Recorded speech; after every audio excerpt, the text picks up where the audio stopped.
Olá, sejam todos bem-vindos à aula de hoje. Hoje nós vamos falar sobre colocação pronominal.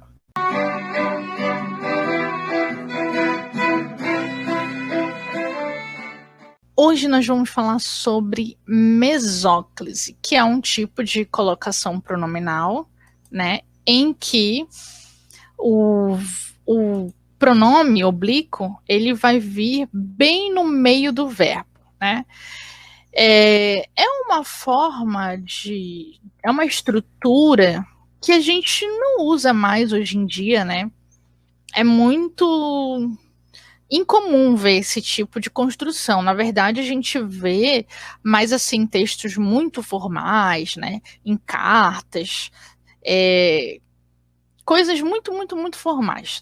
Nada de informalidade em nenhum texto que é mais informal, que é com um registro mais espontâneo, a gente vê mesóclise, né? Às vezes até pessoas que têm alto grau de instrução, né, uma educação bem elevada, assim, muitos anos de estudo, mesmo essas pessoas, às vezes, elas não utilizam mesóclise, nem na fala, nem na escrita, tá? Bem, como é que a gente usa a mesóclise? A mesóclise ela ocorre em dois casos, tá? Ou com verbos no futuro do presente, do modo indicativo, tá? Ou com verbos no futuro do pretérito, também do modo indicativo, tá bom? Então, por exemplo, quando você quer expressar o futuro, ou do presente ou do pretérito, e encaixa perto dele, né? Coloca ali perto dessa forma verbal um pronome, e esse pronome é um pronome oblíquo, você, pela regra da tradição gramatical, você tem que colocar esse pronome no meio do verbo, tá? Então, seria mais ou menos assim. Você tem a forma te darei. Eu te darei um presente.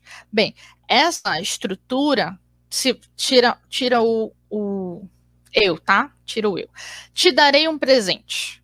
Bem, nessa estrutura do te darei um presente, segundo a tradição gramatical, você deveria utilizar a mesóclise, porque você tem uma construção com o verbo no futuro do presente. Então, funciona mais ou menos assim: você vai pegar este pronome e vai colocar no meio da forma darei. Como é que faz isso? Você quebra essa forma até o R, né? Dessa forma, quebra até o R, e separa o que vem antes do R e o que vem depois, tá? Então, no caso dessa forma darei, o que vem antes é o dar. Então, dar, aí você vai pegar o te darei e vai colocar bem no meio dele. Vejam aí na telinha de vocês que está aparecendo, né? Vai colocar bem no meio dele, tá? E aí o final fica o resto, né? O ei. Então, a gente tem a forma dar-te-ei. A mesóclise, quando a gente usa a mesóclise, sempre você deve usar o tracinho, tá? Para separar os três pedacinhos que você quebrou, digamos assim, né? Esse tracinho ele é chamado de hífen, tudo bem? A mesma forma a mesma coisa, né, vai acontecer com o futuro do pretérito. A diferença é que a estrutura é diferente, né? Porque na forma do futuro do presente eu tenho te darei. Na forma do futuro do pretérito eu tenho te daria.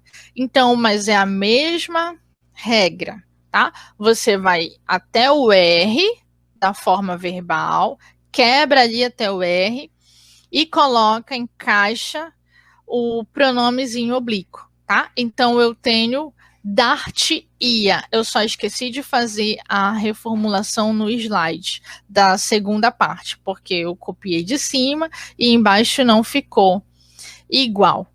Quer dizer, ficou igual, esse é o problema. Deixa eu ver se eu conserto aqui rapidinho para não confundir vocês. Eu teria isso aqui, ó, dar-te-ia.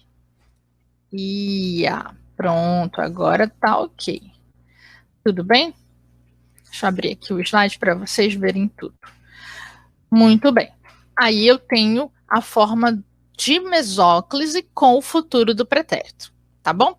É bem simples, embora a gente, como eu disse, não utilize mais tanto, né? Ela é quase, sim, uma forma em extinção. Em determinadas situações, talvez até já extinta, né? Que as pessoas realmente não usam nem na fala, nem na escrita.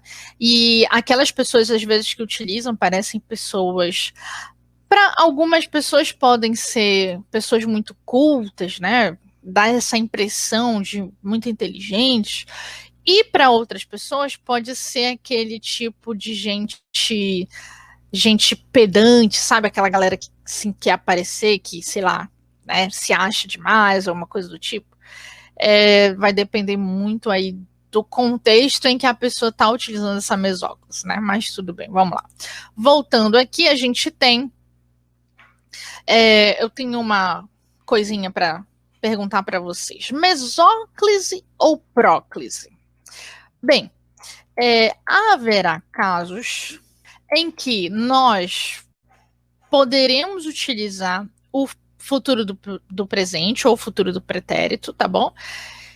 E, de repente, pode ter uma palavrinha ali que ela emperra, ela dá choque, né? Por exemplo, como é que eu uso no caso se eu tiver um não? Não te darei meu amor quando quiseres. Bem, nesse caso, seria não te darei ou não dar-te-ei? Porque se eu uso com o futuro do pretérito ou com o futuro do presente, significa dizer que sempre que eu tiver futuro do presente ou futuro do pretérito, eu tenho que usar a mesóclise? Bem, não. Vai depender da estrutura da tua sentença. Se você tiver uma palavra negativa ou alguma palavra que forme próclise com o pronome oblíquo, você vai ter que usar a próclise, mesmo que o teu verbo esteja conjugado no futuro do presente ou no futuro do pretérito. Tá bom? Isso é muito importante de se dizer, porque às vezes bate aquela duvidazinha, né? Aí fica Deus de um lado dizendo usa a próclise e o diabo do outro dizendo usa a mesóclise, tem que usar a mesóclise. Então, é bom a gente fazer essas ponderações e essas especificações e esclarecimentos, não é verdade? Então, gente, por hoje, por agora, a mesóclise é isso, não é difícil, embora a gente não use, né? A gente usa muito a próclise aqui no Brasil, embora as pessoas digam, tá errado, tá errado, tá errado. Não tá errado, vai depender muito do contexto, da estrutura, do gênero, de se é escrito, se é falado, né? Se é oral, se é escrito. Enfim, vai depender, vai depender. A resposta sempre será depende, tá? Mas aqui, como eu disse para vocês, eu trago as regrinhas da tradição gramatical e aí para deixar claro, né, de como é que a gramática tradicional ou algumas gramáticas tradicionais entendem esse uso da colocação pronominal, neste caso específico da aula de hoje, da mesóclise, tá bom? Um beijo para vocês, a gente se encontra na próxima aula.